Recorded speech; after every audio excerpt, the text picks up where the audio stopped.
Welcome to Black Health Matters. I'm Darryl Armistead, your host. This episode is a Zoom recording of Howard University group session led by Dr. Clive Callender. 96, this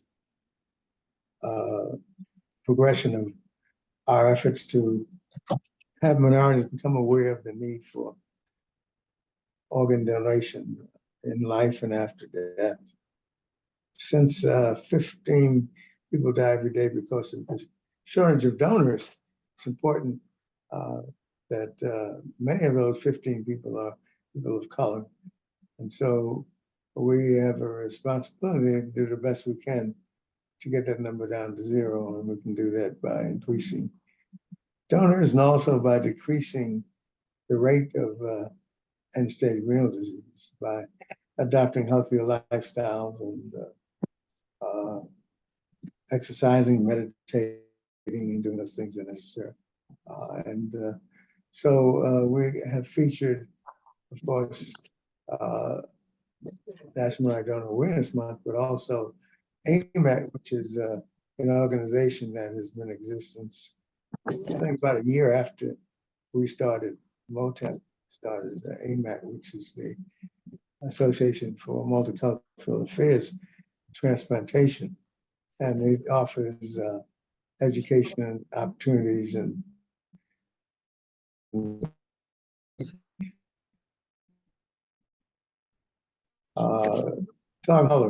giving them the opportunity to work in the field of donation and transplantation.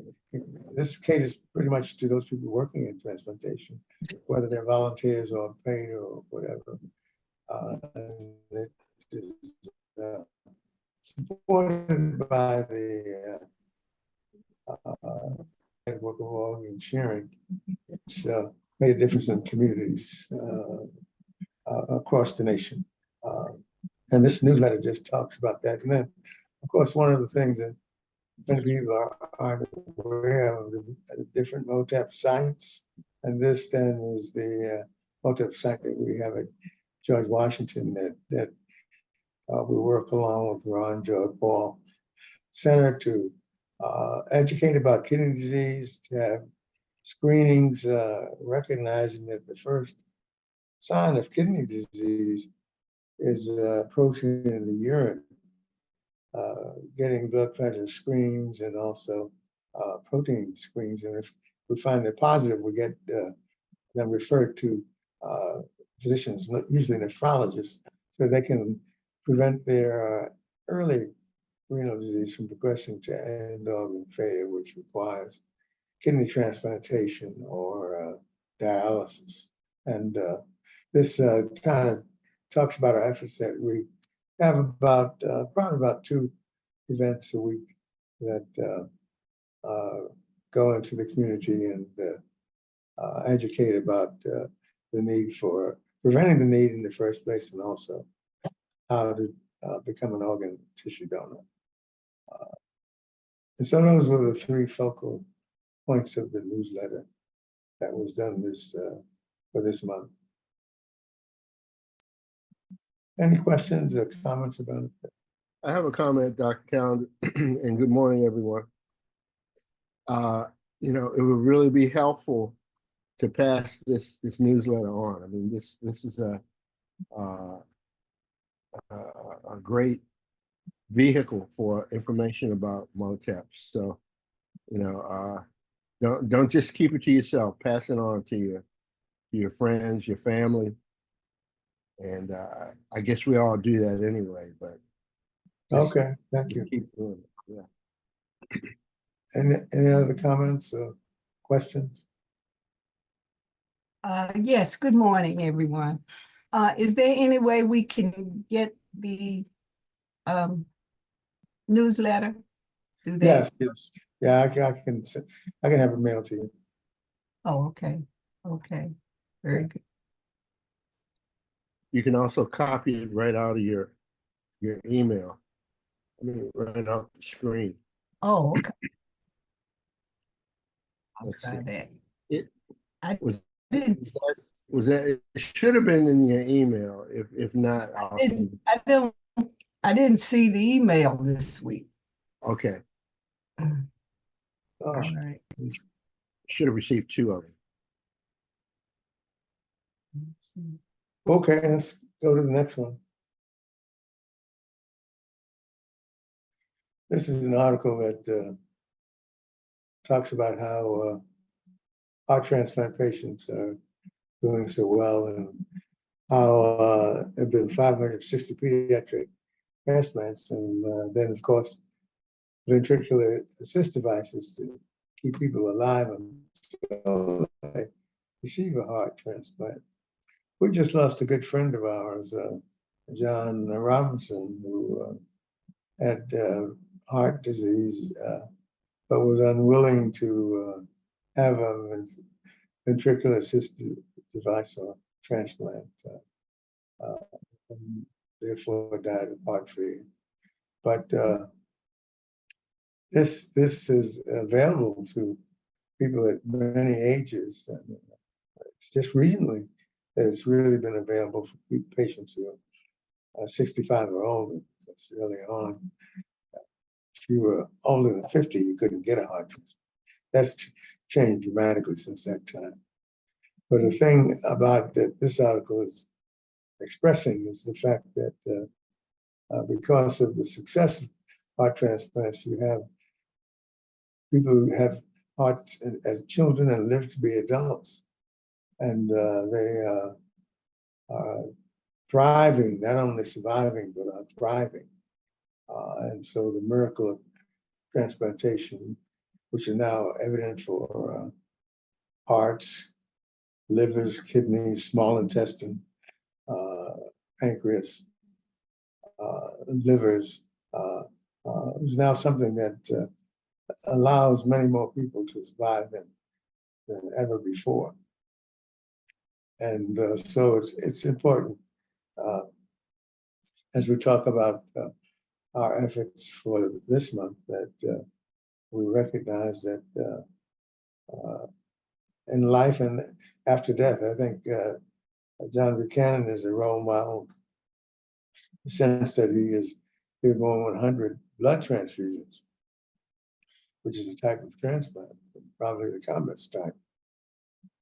One of the most life-saving events that you can have is to have a blood transfusion.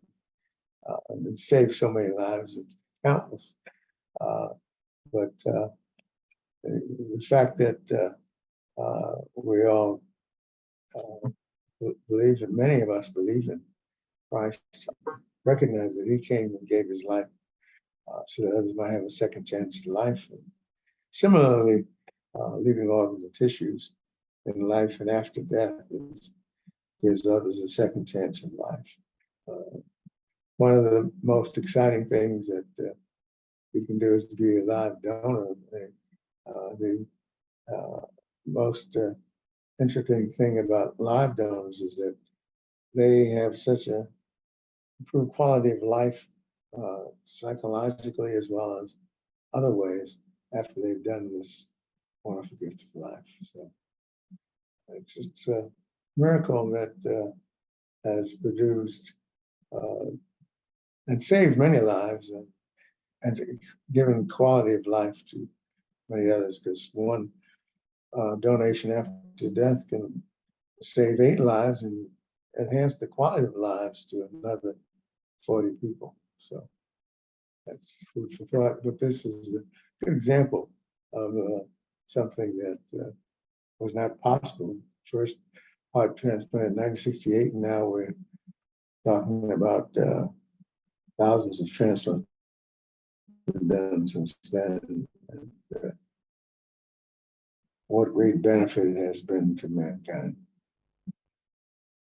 Any comments or thoughts about heart transplant? And I just, yes. excuse me, I just can so vividly remember that first heart transplant, the excitement about it and waiting to see how long he was going to live and all of that. So it's really amazing that. Right. Now we have people who survive more than 30 years after heart transplants. And then, of course, We have Tatum, who's had his liver transplant for 30 years. Mr. Tatum, your hands up. Yeah, good morning, everyone. Darryl, Carol, and myself went to school, college, with a young man whose father had the first mechanical heart. If you remember Chuck Russell, yeah, his father was the first one, mechanical heart. And so, how many years ago was that, Carol? I think it was maybe about 25, 30 years ago. Yeah. Is he still alive? The son is not alive, and neither is the father. The father, his mechanical heart failed not long after. I don't know how many years. Carol, do you know? Probably 5, 6, 7 years it lasted, and then he died. But coincidentally, his son, who didn't have any heart problems at all, died while he was jogging. He was living in Florida at the time, out jogging, and he just fell dead, from while he was jogging. Yeah, he probably had a heart problem also. Most likely. Yeah. More than likely. It's amazing. Jack Norman was one of the cardiac surgeons who helped develop the mechanical heart. Very few know about him, but Jack Norman was an outstanding researcher who did a lot of work to develop the mechanical heart. Thanks for sharing that information, John. Now, this is not so good news, but it's just something that we need to be aware of, that China, they kind of force some prisoners to become donors, whether they want to or not, particularly those people who are Falun Gong practitioners who were put in jail and were forced to be donors. And none of this would be revealed unless they leave China. But anyway, it's a state of affairs that this goes on in China. There's been much talk about it, but not much can be done about it because it's a practice that the Chinese practice that is internal to China. Yes, the transplant world has protested this, but here you can see it's still going on. I just wanted to share this with you to know that there are places where if you're a prisoner, you can become a donor whether you want to or not. And those people on death row are particularly subject to this. So just information.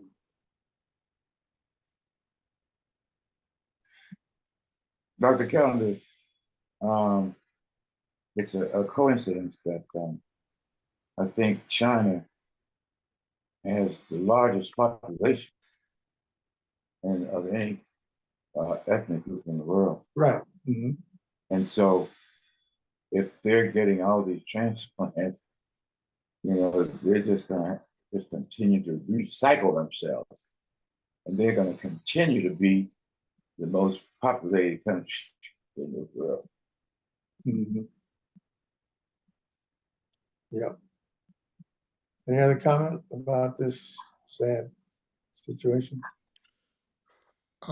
No, really, the population of Africans is set to surpass the population of Asians in the later part of this century, around 2060, because the what do you call it? The growth rate fertility rate for Africans is 4.5, and it's much higher than Asian population fertility rates.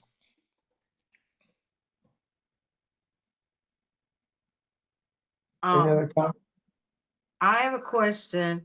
Did it say in this article how he came to the United States? Say again? Did it say in this article how he came to United States? Yeah, he talks about how it came, how he escaped, you mean? Yeah, because It just says he escaped. He didn't go into detail about how he escaped.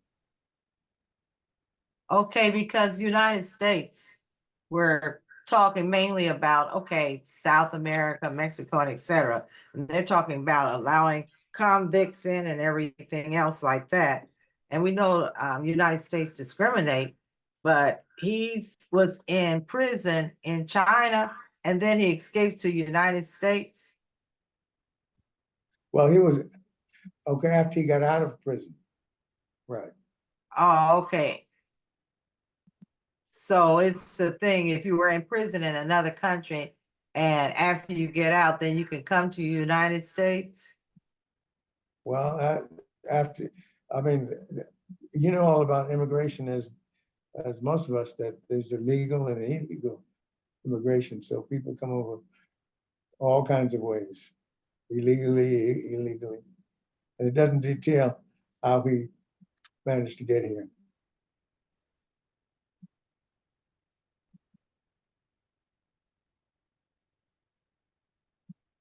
Dr. Callender, I was thinking that, I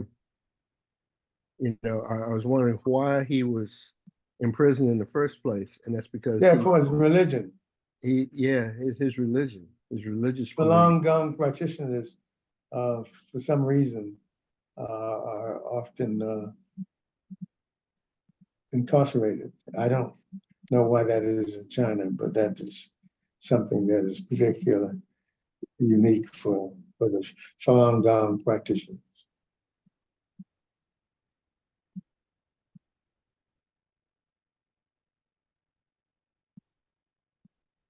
So religious persecution is everywhere.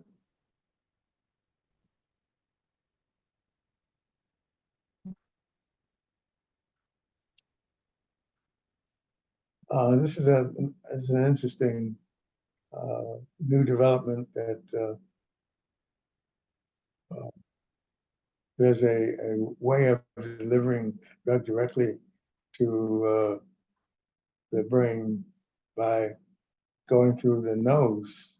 As we know, there is a surgery that gets into the brain by going through the nasal passages, and this is a new nebulizer that administers chemotherapeutic drugs through the nasal passages. How effective this is going to be is something that time will tell, but in the past, glioblastomas and tumors like that usually require surgery. This is a unique way of addressing brain cancer. High-grade glioblastomas are actually incurable for the most part. So,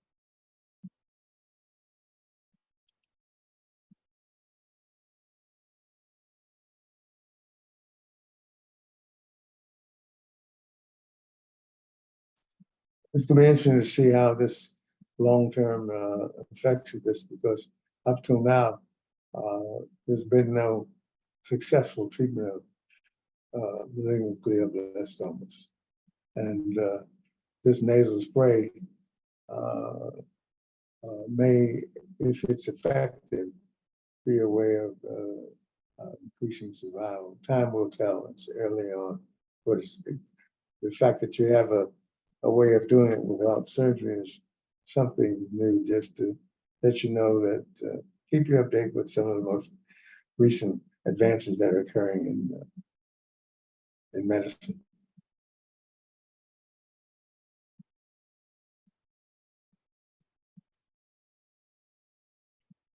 Now, this is an article that talks about hemoglobin A1C is the best way of determining whether your blood sugars are controlled, whether your diabetes is controlled. And there's a range for what we would desire you to have hemoglobin A1C. You'd like to be in the range of 6 to 8, but people who are outside that range, in the range of above 10, is saying that those people who stay in that high target range are more likely to have dementia, especially older adults. And this is just an effort to identify that if you have diabetes and it's controlled, you're less likely to have dementia. This is something that data has demonstrated there. Plus,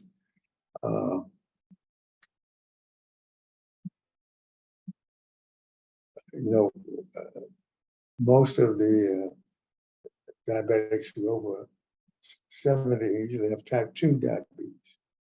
And usually that's easier to control, but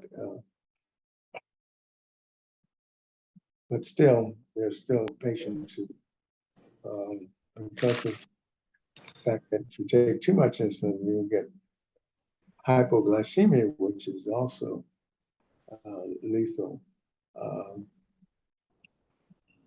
It's important to try to keep that hemoglobin A1C in the range that if the best, if you can keep your hemoglobin A1C under 7, that would be ideal.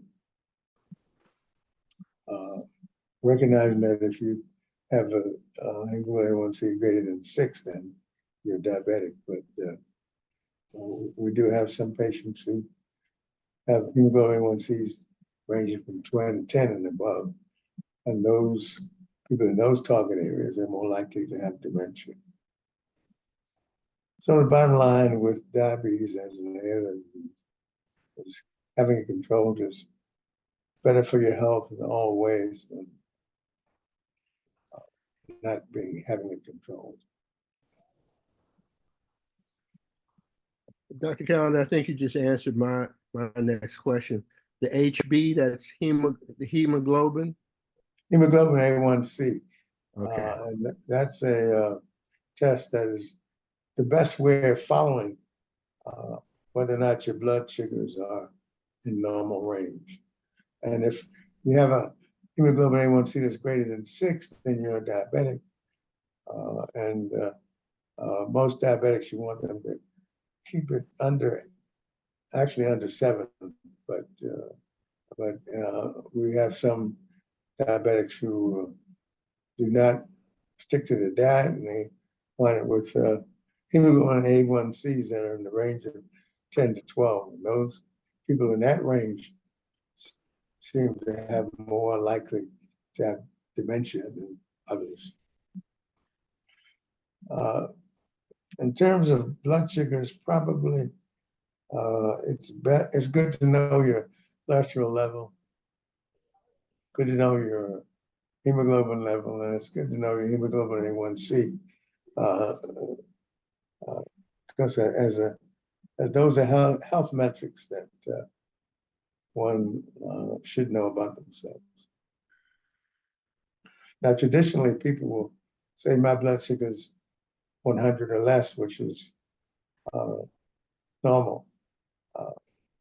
But the absolute best test is the hemoglobin A1C.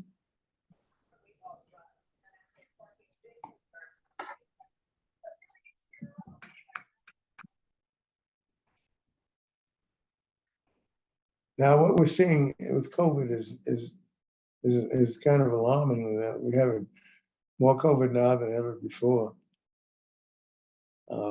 As I told you, at our church, everyone is requested to wear a mask. And in spite of that, almost every Sunday, somebody comes down with COVID. So I don't know how your other churches are doing, but our church is requesting everyone to wear masks. What about your church?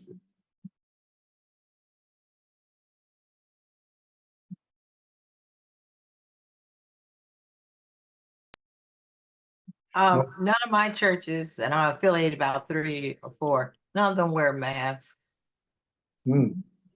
Interesting. Dr. Calendar, what's causing the increase? I know they say once we start after summer and start gathering in close contact, that will do it. But seems like we're just getting to that point, and these numbers are pretty high. Yeah, So any reason? They predict they're going to be higher. Yeah. I don't know why, and there are reports of variations of the theme on the COVID variants. And this may have something to do with it. But I have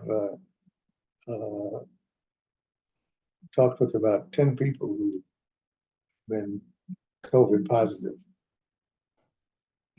I know of quite a few too. So it does seem to be on the rise again. Yep. Yeah. And it's important that everybody be adequately vaccinated for the flu and COVID and RSV.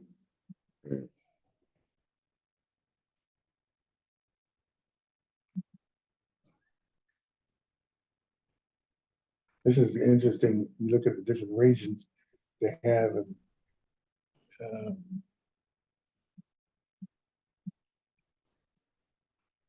Most of them are. Yep.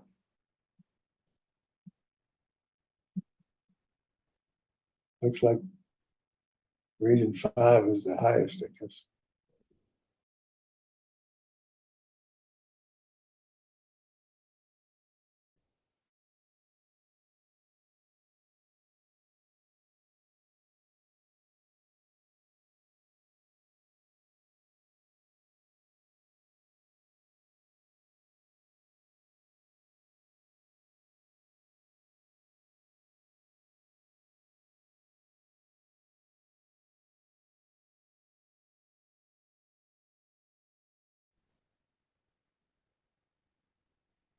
I don't know what else they can do about that, except increase getting the information like this, let people know that COVID is more common and therefore you need to be vaccinated, because what the vaccination does is keep you from dying or being hospitalized. Okay. Yeah, I just had COVID for the 3rd time. All I had was a cough. I didn't have just very slight nasal congestion, but I tested positive, you know. So, and that was after a long trip, airports, airplanes, being around a bunch of people also. So, and several of those folks that I was around also had COVID before I did. So it's still out there. I'm just glad for my vaccinations that the symptoms were so mild.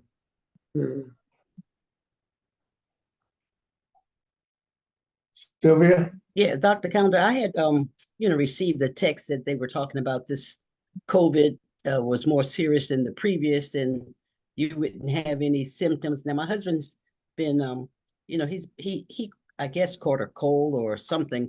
We tested for COVID twice and it was negative, but he just has this hacking cough that is still lingering, and so we were like, he went to the doctor and they didn't give him any antibiotics, but it's something that is going around.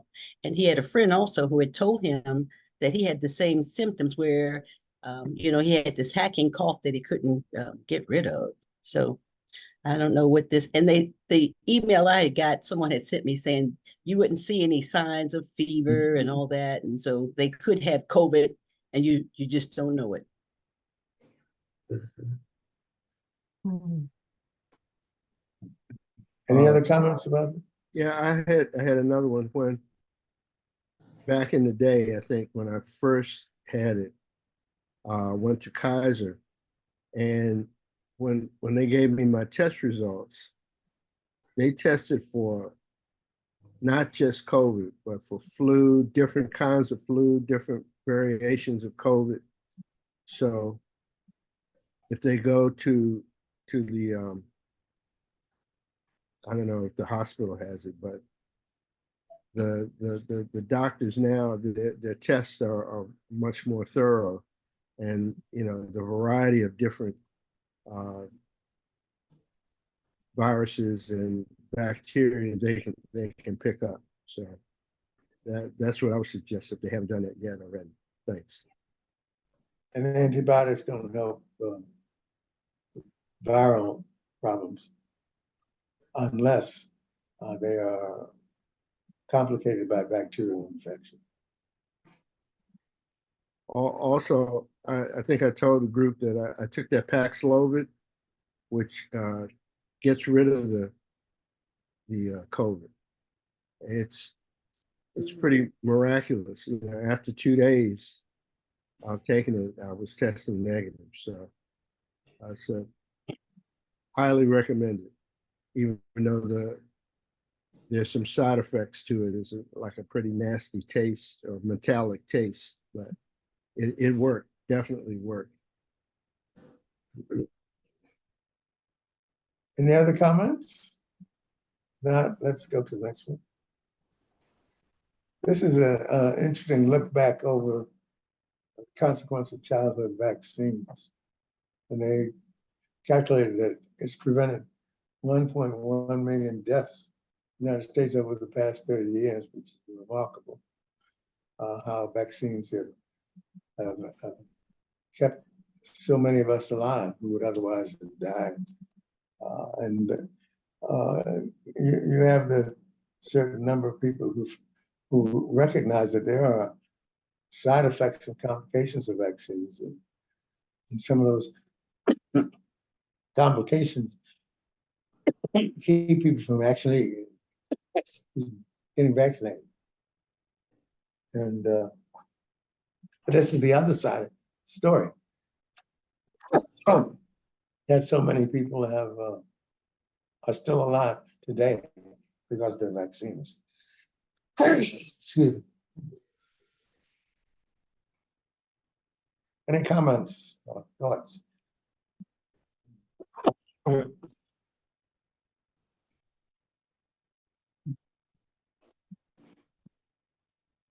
When we were going to school, we knew we had to have those vaccines. So it was just commonplace when I was in school, when my children were in school.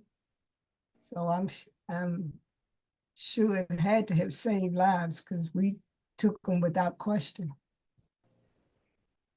That's the point. Nowadays, young people, they question everything. And I know a few, oh, my baby doesn't need that. Mm-hmm. And they don't do it until they're forced to do it. So it's a different thought pattern now. It's shameful, crazy.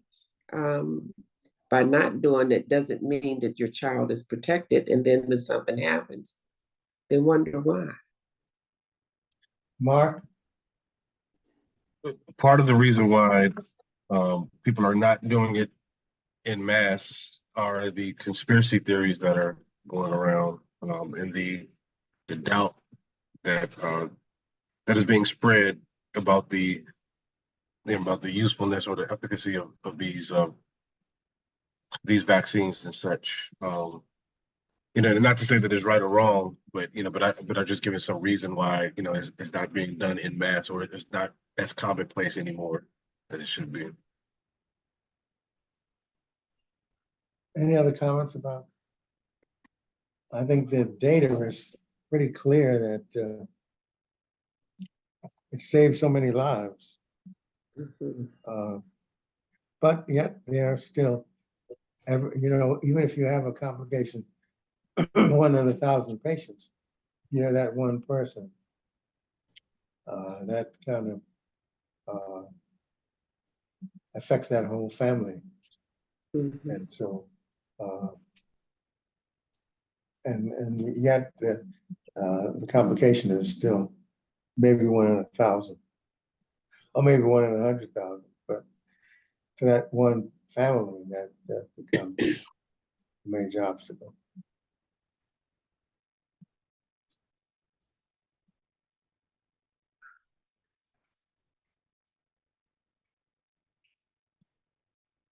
Any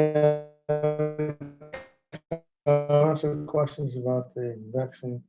If not, the statins are commonly recommended for people who have cardiovascular diseases. And one of the concerns are listed here in this article. One of the first things is that statins are bad for the liver. And these studies have identified that, yes, there are complications and you may have some abnormal liver status, but for the most part, the statins are not associated with cirrhosis. And as a matter of fact, there's some studies that suggest that statins may improve non-alcoholic steatohepatitis. So that one of the myths was that it's bad for the liver. The second one is that they cause muscle pain in many patients. And the truth is that it's a small percentage of patients who do have muscle pain. Some do, but it's a small percentage of patients.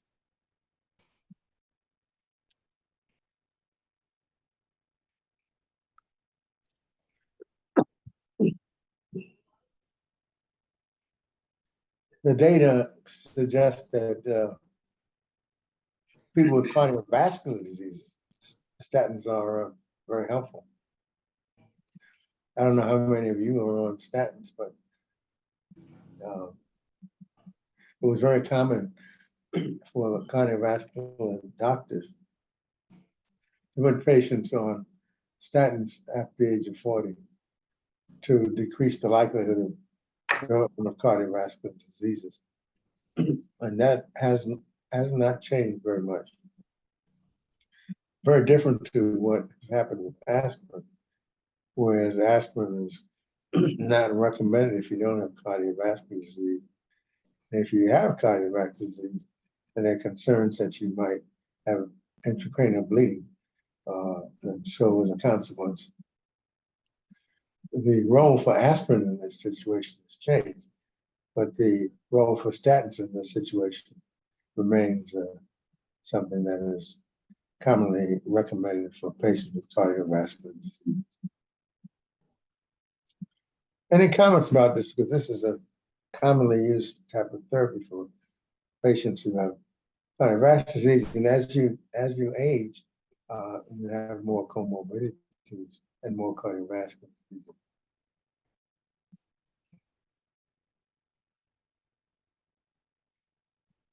So what statin medication is there if you don't do aspirin? Say again? If you aren't using aspirin as a statin, what other medication are you using? What are some statins? Well, now you asked if you're not using statins or aspirin. If you aren't using aspirin, then what other medication are you using as a? Statin's the only one that I know that people routinely give for all patients who have cardiovascular disease. So the statins are the one that remain the therapy of choice for people who have cardiovascular disease. In other words, the many reasons why people have stopped recommending aspirin Yeah, because of the It's bleeding. not applied to the statins. Okay, but so the name of the medication is statin, or is it a, Yes, oh, that's the main medication that Okay. doctors are recommending for cardiovascular diseases. okay.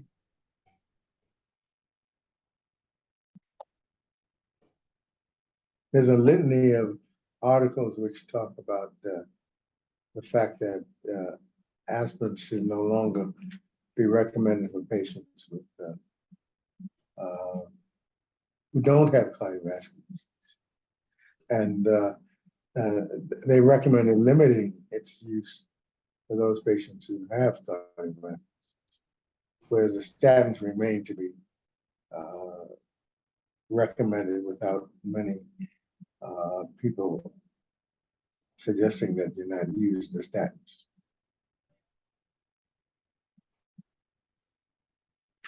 Any other comments or questions about that subject? Because I think it's important to be aware of it.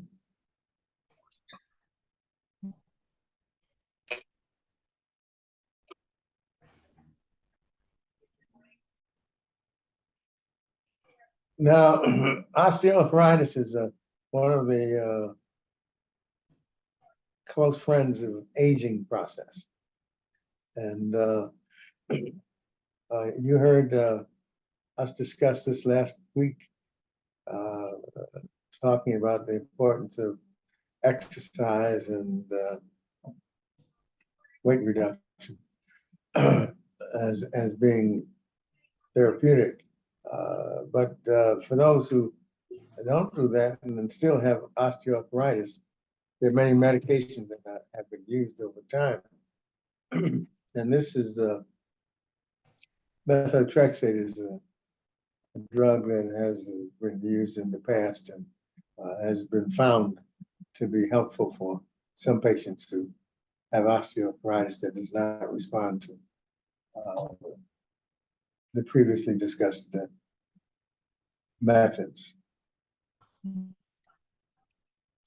And this is just an article that just identifies that this is another drug that's been used for the pain of osteoarthritis. Osteoarthritis can involve any joint, and some octogenarians and nonagenarians have involvement of the hip joint, the shoulder joints, and any joint you have can have the osteoarthritis.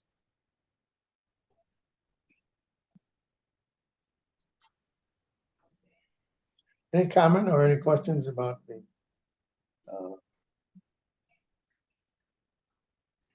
author who's called the associate member of the aging processes? Yeah, Dr. Callender, I wanted to mention about 3 medicines that are supposed to help with this osteopenia. Carol and I are taking 2 different ones, but I'm going to start taking the one that she's taking. The one that I'm on now, it's called, well, actually, we got one that's called Prolia. And that one you take a shot once every 6 weeks. Then you have one that's called, what is it called? But anyway, you take it every day, a shot every day. So I talked to a doctor about whether you would want to take that medicine a shot every day, or would you rather take one every 6 weeks? Of course, every 6 weeks is better, less complicated. But then there's one that you take once a week. So my short story is that I'm getting ready to switch to the one that Carol has, one shot every 6 weeks. That's 6 months.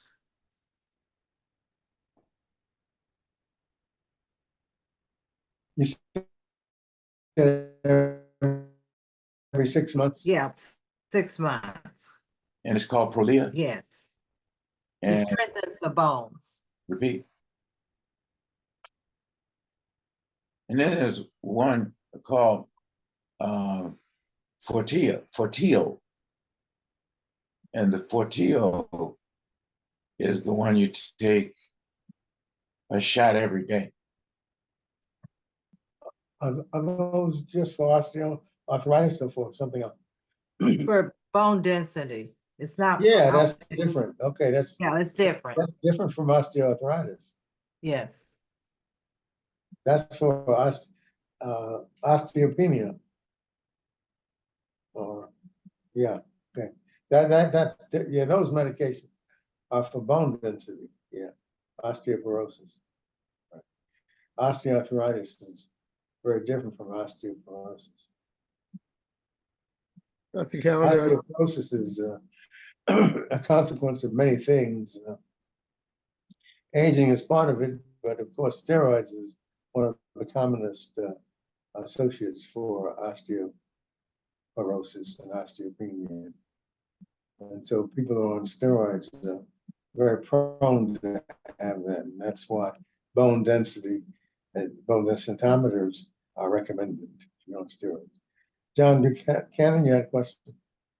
yes, Dr. Calendar, I think it said that this medication is a immunosuppressant. It is, yes. And anybody And takes it, it was formerly used for cancer. so you're taking it and you might help with your pain, but you're also going to be more susceptible to infections and infections and things like that. And I think it's important to recognize that whenever you take any medication, your analysis is quite true. Any medication, there are side effects, and this is true with this methotrexate as well. But keep in mind, this is osteoarthritis, not osteoporosis. And the difference is that the osteoarthritis involves the joints, whereas the osteoporosis actually involves the bones itself. And what is the osteopenia that John was talking about? Well, osteoporosis and osteopenia are pretty much the same, similar name for the same disease entities, where the cortical structure is decreased because of the lack of calcium in the bones.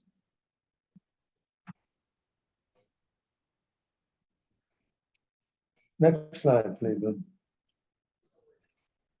This is a shocking development that I thought everybody should be aware of. In the past, there has not been a nasal spray for anaphylaxis.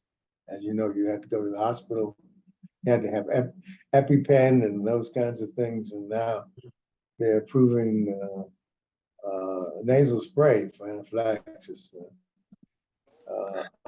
I don't know whether this will decrease the reliance on EpiPen or not, but it's something you might carry around. What they haven't addressed is what John Buchanan usually asks about, and that is what is the cost? And that's not in the article. But at least there is now a nasal spray that can treat anaphylaxis while you're on the way to the hospital if you have it.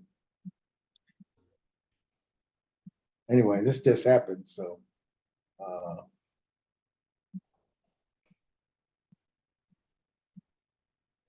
So the question is whether the drugs, how soon the drugstores will have it. But anyway, it's good to know that there's something other than EpiPen that may be helpful for anaphylaxis. Because as you know, anaphylaxis is fatal. You get that EpiPen in a short period of time and you die.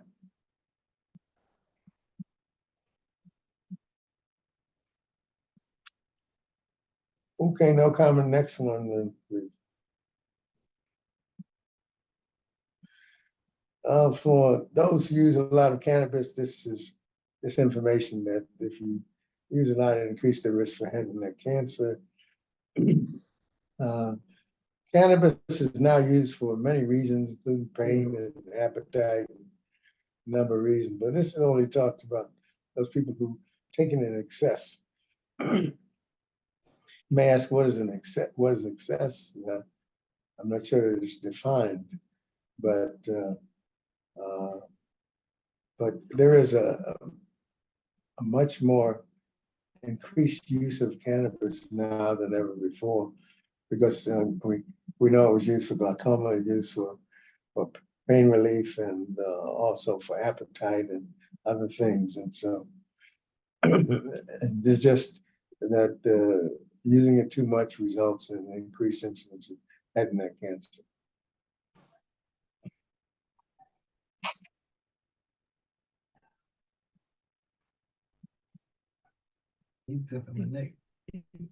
Oh, Dr. Calendar, Yes. It's amazing how all the drugs they want to give you to fix or cure ailments, and then they give you the counterbalance of, well, the risk is you could have a heart attack, you could stroke. I mean, look at now Maryland, I believe, is now pushing towards the cannabis and more use of it, supposedly medically. But then you see this article now that using it could cause more problems. It's just amazing how excessive use of it. Now, in other words, if people stuck to using it for what it was designed for, they wouldn't have it. But people use it for so many different reasons, many of which is not related to diseases, but is related to pleasure. I see. And okay. So they're talking about the excessive use of cannabis. Okay, and I only brought that up because I'm taking some anti-inflammatory meloxicam for, I think, TMJ in my jaw. And, I was reading the risks associated with it. It's like, well, you need to do this to bring down inflammation, but just to let you know, it could cause heart attack, kidney failure. I'm like, what in the world? I don't understand. You're giving me something to help cure something, but at the same time, you're saying, well, it could take you out.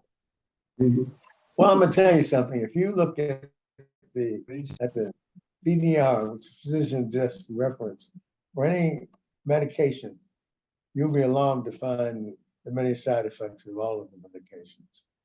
So it's not surprising. It's just that we're giving more information than we're used to, and it's important that you know that. But as I've mentioned many times, the only medication that we know of so far that doesn't have a whole lot of side effects is air and sometimes the water we drink. So, Everything Dr. else is many. So is this why a lot of the naturalists, people who say in the natural herbs, the Lord has given us many, many herbs that could cure so many of our ailments. And well, they promote, you can cure this if you do whatever, Well, it's easy to say if you don't know what's in the herbs. So if you know what's in the herbs, then that's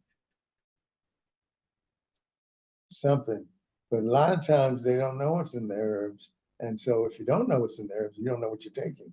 So I think I think your point is well taken, except that when you talk about herbs, you have to know what herbs you're talking about. And whether or not we know exactly what those herbs are made up of. Betty? Okay, so Yes, I'm just listening to what Sylvia said. And if you listen to advertisements on television, when they tell you what the drug is good for, then they have 20 things that'll happen if you do take it. That could happen, yeah, if you take it. So that I guess that's with everything. It's good for something, but watch out if you do too much of it. Yeah, it's kind of frightening to hear the commercials. Betty just made my comment. I was going to raise my hand.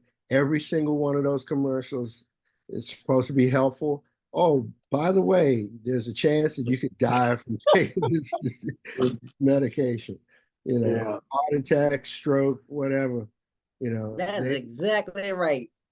every single one of them. They say Yep. you know, chance of death. You know, wow. Yeah. That's kind of scary. So I told my husband, watch out for me now. I'm gonna take this pill once a day. But now keep your eye on me, please. You know, I'm taking my blood pressure. They said every day to be sure I'm monitoring that. But I'm like, you know, you want me to take this medicine for inflammation, but then you're gonna tell me I could die, heart attack, kidney failure. I don't get it. So Well, I I was think wondering, Dr. think Have you ever investigated? Well, I'm going to just say, have a naturalist on who you believe may have some home remedy cures for whatever. Have you ever? I mean, I know some doctors will say, like you said, what's in all this?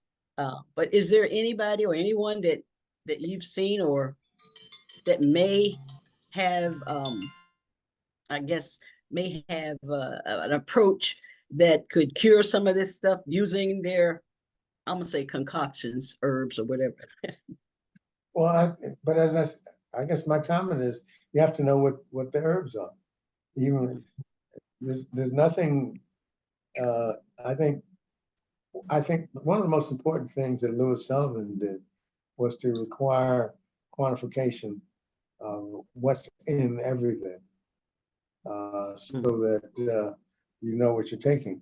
But one of the things, the reason that people talk about herbs is that if you take an herb and you don't know what comprises it, what it's made of, then you don't know what you're taking, and you don't know the side effects of it.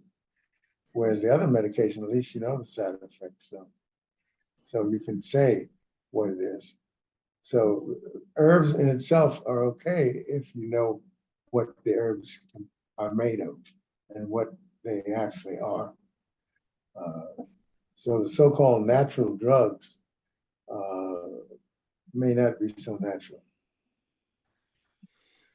Yeah. Tatum? And it's very important.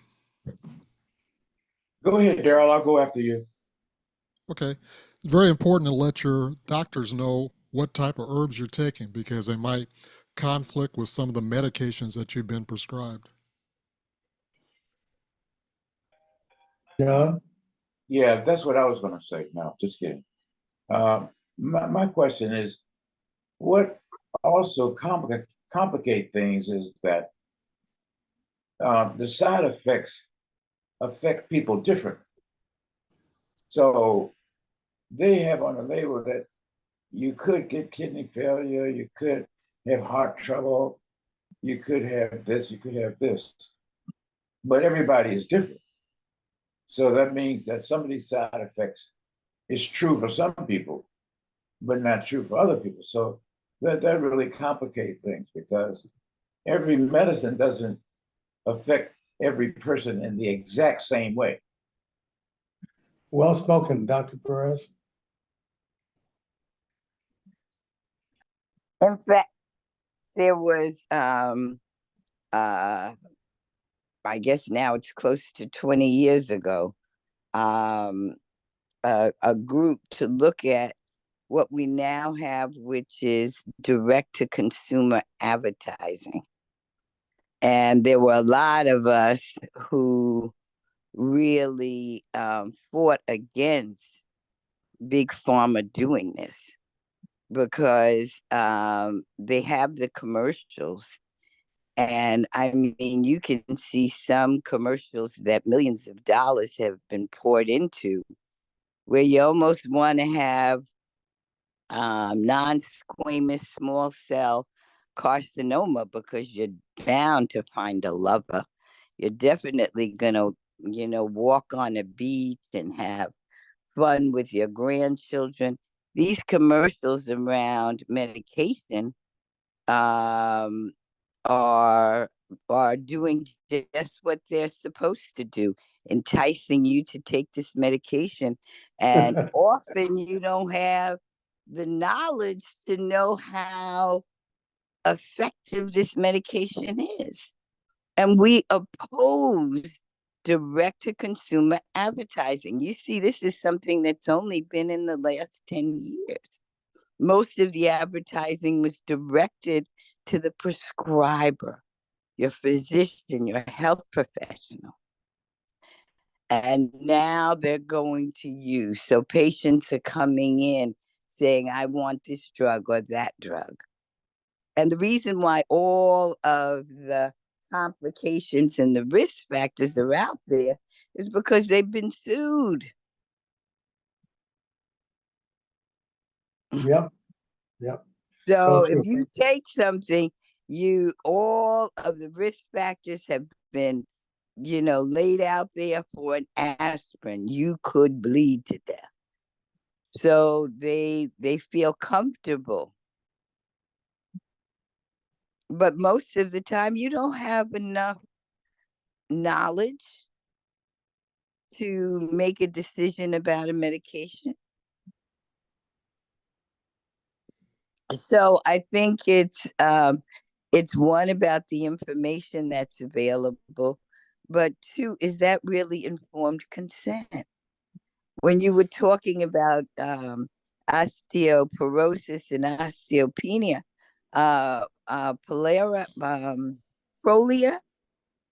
Prolia is like $10,000 a shot. Yeah. By the way, Dr. Perez doesn't talk about herself at all, but she is a former president of the National Medical Association. That would never have happened without Clive Callender, let me tell you. Since I was a little girl. But at some point, it may well be that you might want to tell us about your how you got to be president of the National Medical Association and how you got to be where you are today. Sometime you might tell all of us about your life story sometime. Just like you sat and listened to others, maybe we could listen to you on one of these Thursdays. How about that? Great. My whole life, all I wanted to do was be like Clive. Oh my God. Well, anyway, there's more to it than that. So think about it, because I think it'd be good to hear about how you've climbed from where you were to where you are today. Darryl. On the conversation about drug advertisements directly to the public instead of physicians. Okay, so now you have people that ask their doctor about this drug. And, in most cases, the doctor will probably say, you don't need this drug, forget about it.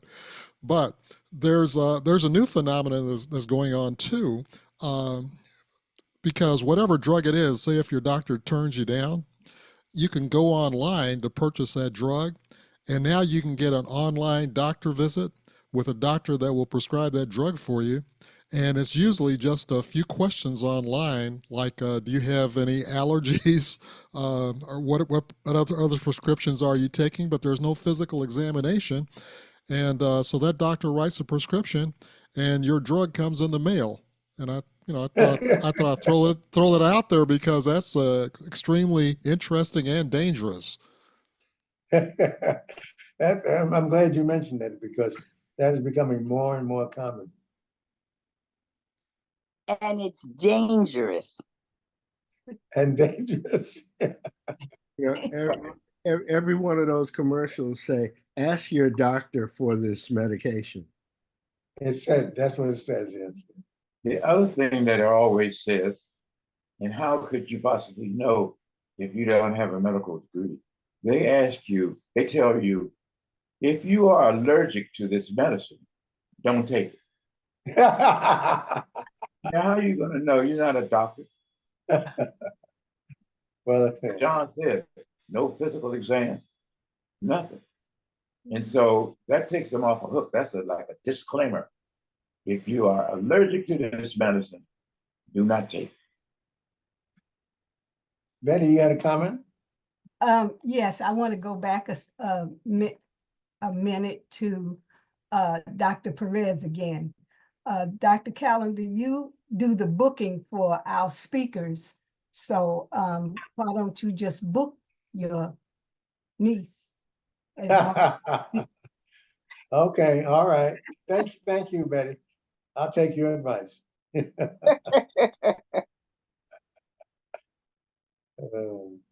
More than one way to skin a cat, isn't it? Always. Dr. Calendar? Yes. Okay, I just went through this recently, as you know. So if someone is having, a reaction or something is different, and are you supposed to go to your primary care each and every time you think there's a reaction, and it could be the drug? And you, as said, we're not knowledgeable enough because I surely don't have a medical degree. How can you determine what is going on with that patient? Whether it's a hallucination, you'll know which drug it is you're trying to determine, but they say you're supposed to ask your primary care and they do all the analysis of all the drugs you're taking.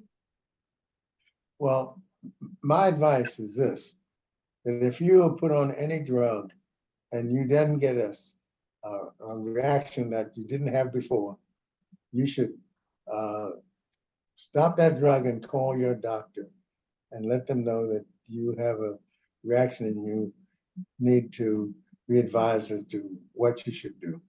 Because if you stop one drug, then you may need to take another.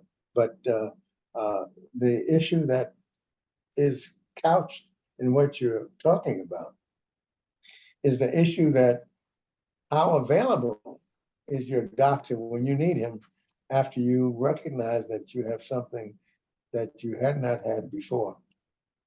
And that's one of the things that I've noticed recently is that many patients that I interact with, when they take a medication, they have a side reaction to it. When they try to get in touch with their doctor, they're not able to do so. And so some of them will just stop the medication and let it go at that. When in point of fact, what they should do as soon as that happens, they should call the doctor who started them on the medication. Let them know that you had a side effect and that what can you take to replace that drug. And that requires that your doctor be available. So when you have a doctor, you might ask them, how can I reach you if I have a side reaction? And so you know what to do. And then if the doctor is unreachable, then you may need to go to the urgent center or to the emergency to get taken care of. But you can't continue taking a drug that gives you a side effect without getting a medical opinion, right, as to what is next step to do. That's my take on it. Dr. Perez, you got a comment? I think that's how fragmented our care has become. And the primary care provider should be your champion. That should be the one that keeps the orchestra leader, the band leader, that keeps everybody in alignment. And one of the things that worries me is the fragmentation once you've had a hospitalization.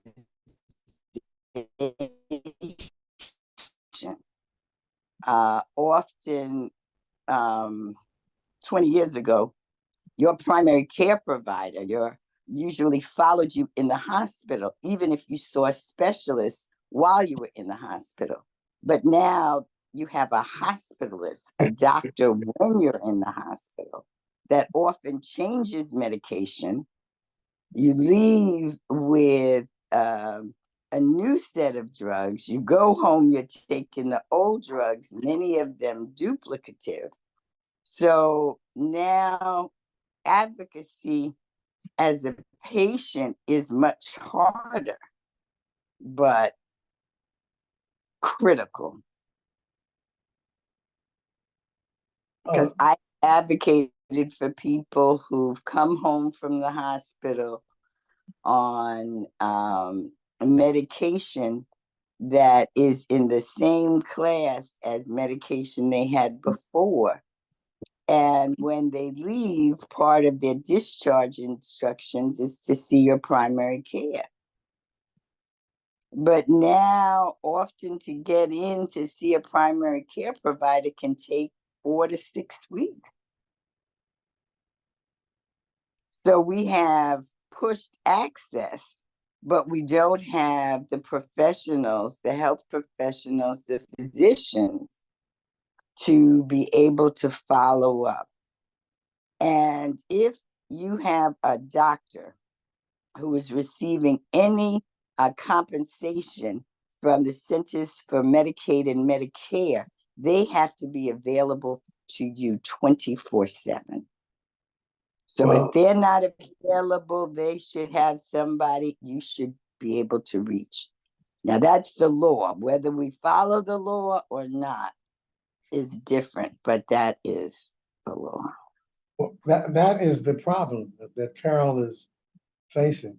And I'll let her speak for herself, but when you have that situation and your doctor is or is not available, then you have a crisis. And, I won't speak for Carol, but I found it in a number of patients that I've interacted with. They have difficulty finding their doctor when they need when they have the reaction, the side effect. Carol, did you want to speak further to that or not? That's exactly my problem. All of this is written down, is all to me is rhetoric, because this system does not work. And how is a patient supposed to know which medicines, you leave the hospital, which one's supposed to be substituted for this? Like I said, I have no medical degree. Just trying to put 2 and 2 together, it's exasperating. And then when you do call your doctor, the first thing they say, if you cannot reach us, call Right, that's what 911. you said. But then you go back into this loop, and then you go to emergency room, and then they'll say, well, go back and see your doctor, but we think this is it. So they give you some new medication, and you don't know what to do, and you go home with the same old medication with the new medication. It's exasperating. And I would agree with you, and this is a problem that really is getting worse every day. As I encounter patients who try to get a new doctor, this is also a situation where it's not as easy as it used to be. So our system needs a lot of fixing. Betty, you had your hand up. Yes, this is just an observation of mine. Am I the only person on this, in our group, that don't take any medication? Because You may be. I'm hearing so many questions about your medicine and back and forth.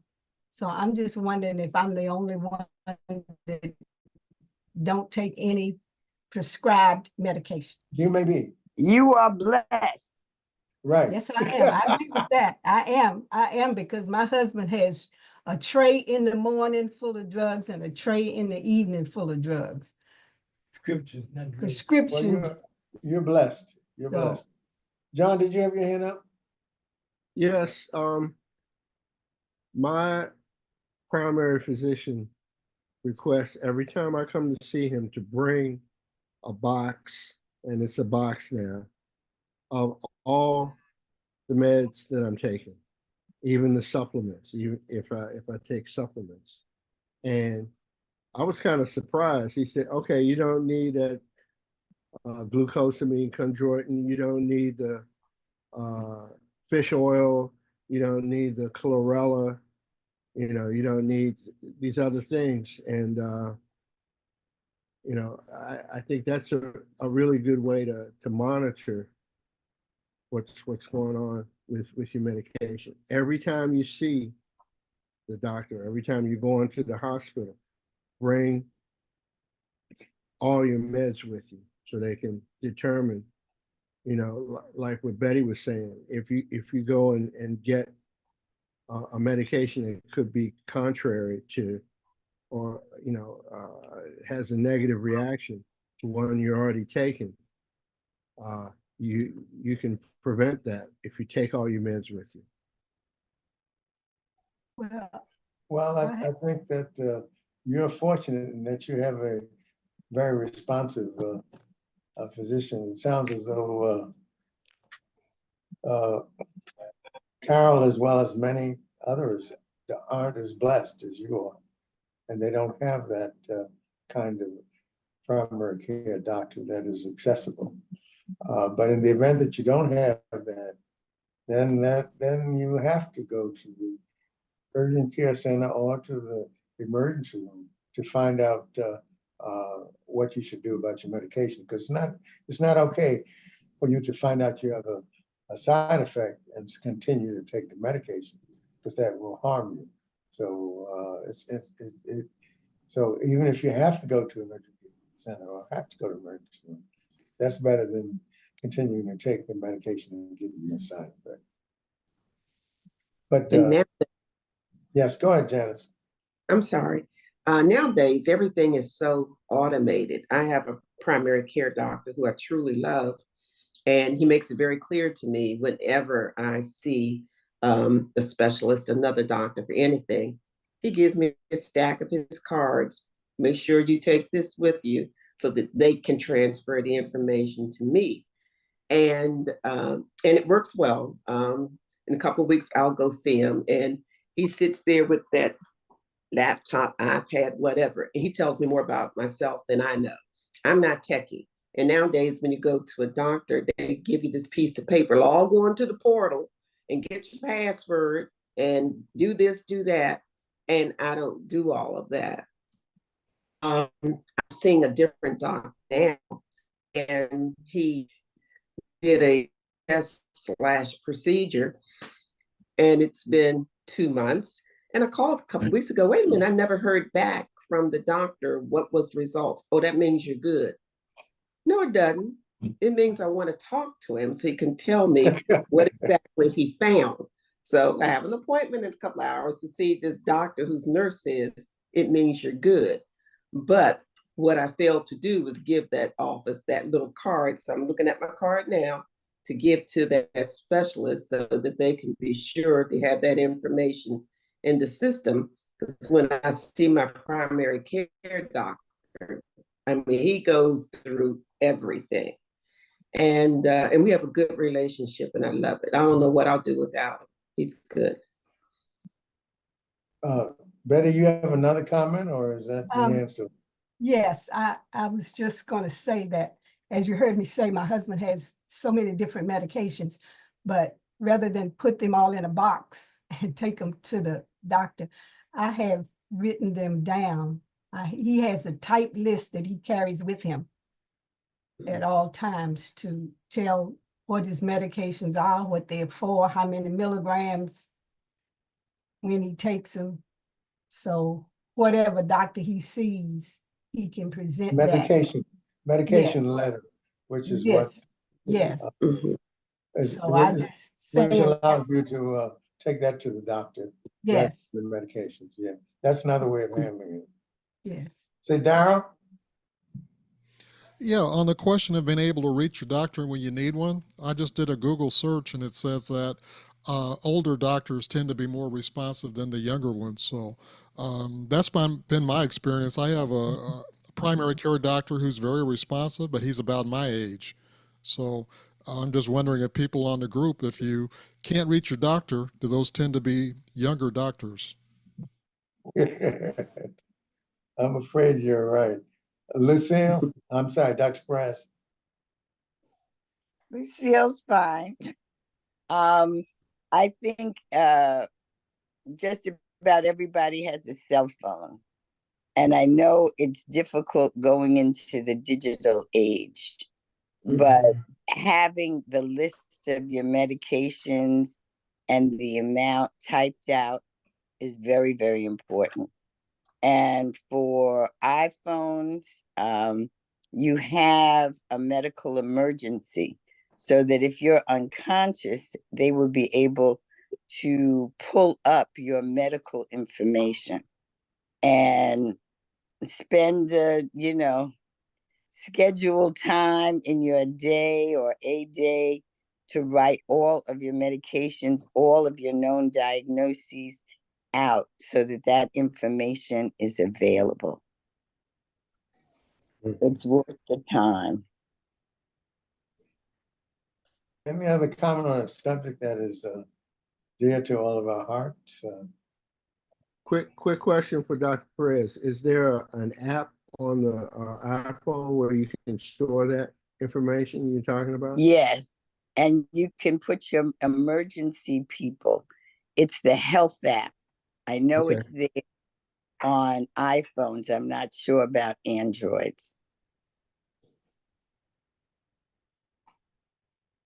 Anybody ever heard of a doctor named WebMD?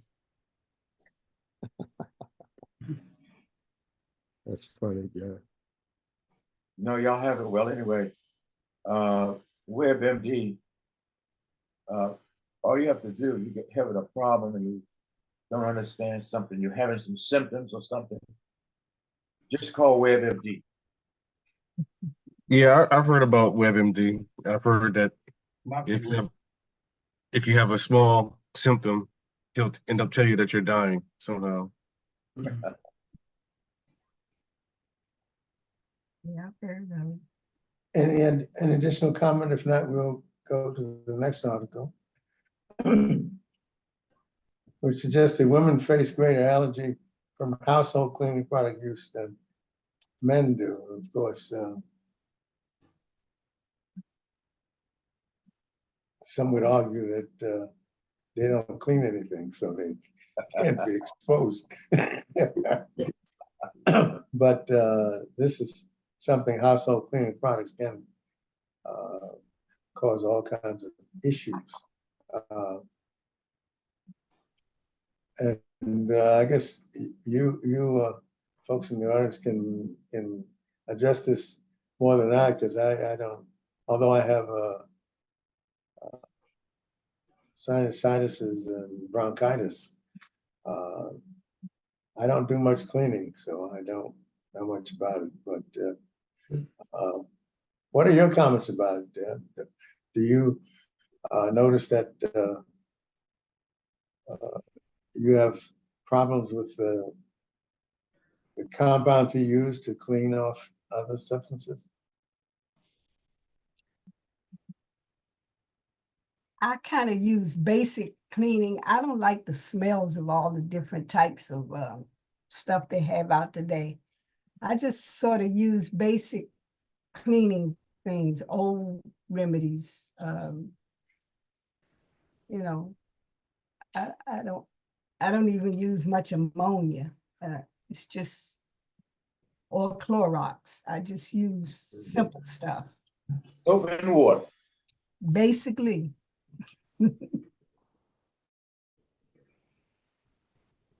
Soap and water, huh? Basically, I don't. What about using a mask when you have all those other things? Makes it. I don't use a mask because I don't use. You don't need it for what? For soap and water. What I do, I don't need it. I don't even use gloves when I'm cleaning. How about the rest of you?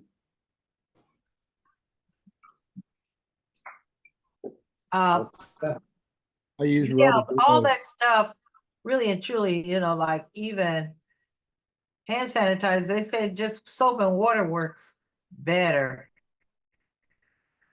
But we're so germophobic, we want to get rid of every single germ on the counter, this and that, and people still end up getting sick.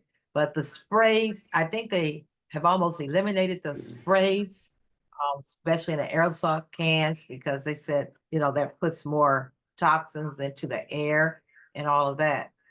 But of course, we don't do like, washing machines, dishwasher, and all that kind of stuff when you're cleaning surface stuff, dusting, and etc. So, house cleaning can be hazardous to your house. So you gotta have enough money, have somebody else to do it. Right. And it's common sense too. I have asthma, and a lot of the cleaning products do have Clorox and stronger agents to it. And you're right, Dr. Calendar. If you think you're in jeopardy or be hazardous, put on a mask. Haven't thought of that. And I do try to stay away from some of the stronger chemicals. And with me to be around that, yeah, it has caused me to have shortness of breath. So it's using your head and staying away from certain products. We can't all be like Betty and just do that soap and water because I was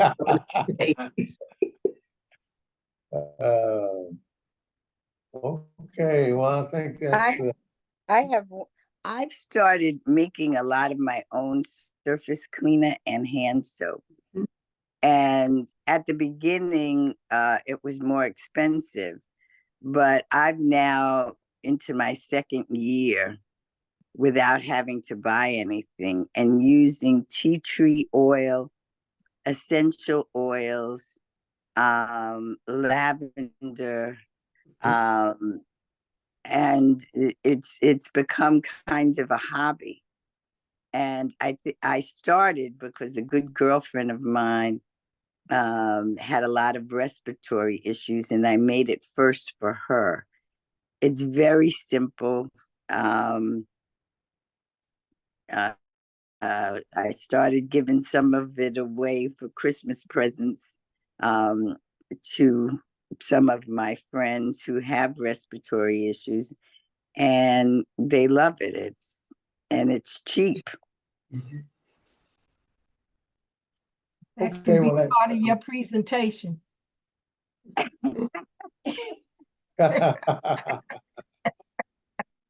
okay. Well, we're gonna.